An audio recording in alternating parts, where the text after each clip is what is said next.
Il-Korp tal-Pulizija għandu l-ewwel 34 uffiċjal tal-Police Patrolling Community Support Officers.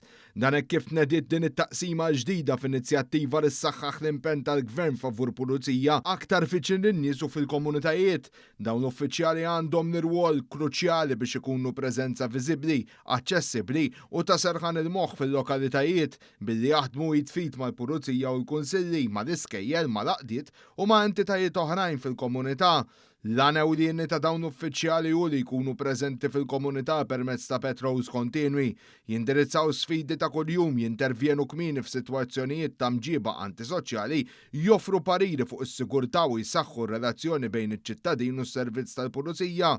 Il-Kummissarju tal-Pulizija Angelo Gafa spjega li l-introduzzjoni ta' din it-taqsima mhijiex waħda iżolata. Fisser li llum il-ġurnata bħalissa għandna 34 uffiċjal fil-Korp tal-Pulizija li qed jassistu lill-Pulizija tagħna biex inkunu iktar viżibbli fil-komunità biex insaħħu aktar ir-relazzjonijiet tagħna mal-membri tal-komunità u biex fl-aħħar mill-aħħar inkomplu nagħmlu lill-komunità tagħna aktar sikuri. Mhijiex kombinazzjoni li fl-aħħar snin pajjiżna kien qed jikklassifika fost l-aktar pajjiżi sikuri fid-dinja u dan huwa wkoll mertu ta' dan nies li ta' kuljum qegħdin jikkontribwixxu għall prevenzjoni tal-kriminalità. Il-Ministru għall-Intern Byron Camilleri tenna li din it-taqsima tirrappreżenta l-qalba tal-viżjoni tal-Gvern għall-Korp tal-Pulizija li tkun aktar viċin in-nies.